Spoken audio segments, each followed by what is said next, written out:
کسان اتحاد کے چیئرمین خالد حسین بٹ نے اپنے ساتھیوں کے ہمراہ لاہور پریس کلب میں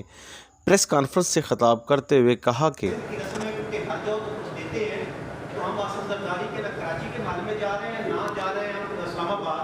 ہم اس کے بھائی گاؤں میں نواب شاہ جا رہے ہیں، ہزاروں کسان، اس میں کے پی کے کا صدر بھی میرے ساتھ ہے، جنرل سیکرٹری ہے، سندھ کا ہے، بلوچستان کا ہے۔ آپ کالا باغ ڈیم کا میری ٹھٹھا میں ذریعہ کالا باغ ڈیم کا ایشو سندھ کیا کہتا ہے؟ سندھ یہ کہتا ہے کہ جب کالا باغ ڈیم بن جائے گا پانی کنٹرول ہو جائے گا، جو پانی دریائے سندھ میں گرتا ہے وہ دریائے سندھ میں نہیں گرے گا۔ قدرت کا نظام ہے کہ جب دریائے سندھ میں پانی گرتا ہے تو کٹاؤ ہوتا ہے، جس کی وجہ سے پانی اوپر کی نسبت پانی واپس سمندر کا چل جاتا ہے۔ صرف ٹھٹھا، گھارو اور بدین کا ایشو ہے۔ آپ یقین کریں ٹھٹھا میں میری زمین ہے، اس میں 20,000 ایکڑ زمین غریبوں کو جو تھی وہ ساری کی ساری بحریہ کو دے دی زردائی صاحب نے، جو غریبوں کی زمین پہ جس ایشو کر رہے ہیں کہ ٹھٹھا گھارو اور جو ہے نا جان سورو تباہ و برباد ہو جائے گا، باقی 50% پہ فش فارم میں ٹوٹل پانی پانی ہے ادھر۔ تو جو اصل ایشو اس کا ہے، ہر دفعہ سمندر میں پانی گرتا ہے، کوئی ہو سکتا ہے کہ پنجاب پانی کالا باغ ڈیم بنا کے روک سکتا ہے؟ اللہ گواہ ہے کہ جب ہم زرداری صاحب کے پاس جائیں گے، ڈاکومنٹس کے ساتھ جائیں گے، اس کو بتائیں گے کہ سر بتائیں کس ایریے کا آپ کا نقصان ہو رہا ہے۔ ٹھٹھا بدین کا ہو رہا ہے تو ہم لوگوں کے پاس جانے کے لیے تیار ہیں۔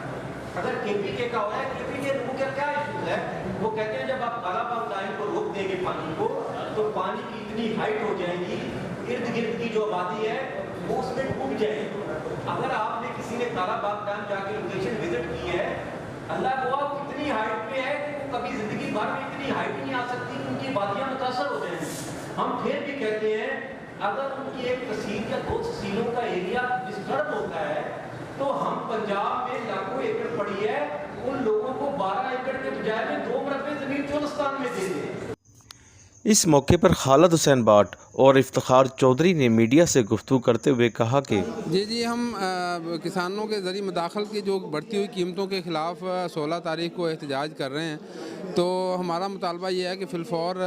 کسانوں کو جو ذریعہ مداخل ہیں، کھاد ہے، بجلی ہے، ڈیزل ہے، وہ سستے داموں پہ مہیا کیے جائے تاکہ کسان سستی خوراک اپنے پاکستان کے شہریوں کو مہیا کر سکے۔ چونکہ ذریعہ مداخل مہنگی ہونے کی وجہ سے کسان زیادہ خرچہ نہیں کر سکتا، جس کی وجہ سے کسان ہماری جو اوسط پیداوار کم ہو رہی ہے اور ہماری جو خوراک ہے اس کی قیمتیں دن بدن بڑھ رہی ہیں۔ تو ہم یہ گورنمنٹ سے مطالبہ کرتے ہیں کہ یہ ہوش کے ناخن لیں، کسانوں کو سستی چیزیں مہیا کریں تاکہ ہم سستی جو خوراک ہے وہ اپنے پاکستان کے شہریوں کو دے سکیں۔ اور اگر ہمارے یہ فی الفور حکومت نے ہمارے مطالبات نہ مانے تو ہم 16 تاریخ سے احتجاج شروع کر رہے ہیں، جو ہم سندھ سے اور کے پی کے سے اور بلوچستان سے اور پنجاب سے، یہ سب تمام صوبوں سے کسان اکٹھے ہو کے حکومت کے خلاف احتجاج کریں گے، اور یہ احتجاج اس وقت تک جاری رہے گا جب تک ہمارے مطالبات پورے نہیں ہوتے۔ آج کی پریس کانفرنس کا مقصد صرف یہ ہے کہ ایک تو کسان پیکج جو انہوں نے پرائم منسٹر نے اعلان کیا تھا، اس نے وہ پہلے تو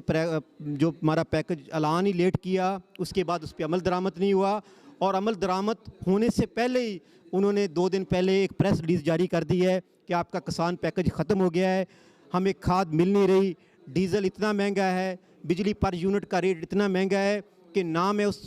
بجلی کے پر یونٹ 50 روپے میں اپنی ٹربین یا ٹیوبل چلا سکتا ہوں۔ اس لیے ہم کسانوں نے سب نے مشورہ کیا، سارے صوبے کے کسانوں سے، چاروں صوبوں سے ہم نے بات کی، کسانوں سے، لیڈروں سے نہیں، کہ خدا کے واسطے اگر اس ملک کی ترقی ہے تو خوشحالی ڈیم، ہم کالا باغ ڈیم نہیں کہتے، خوشحالی ڈیم کہتے ہیں، اگر وہ نہیں بنے گا تو یہ ملک ترقی نہیں کرے گا۔ کیمرہ مین فرحان شیخ کے ساتھ ارشد علی، سٹی ون نیوز۔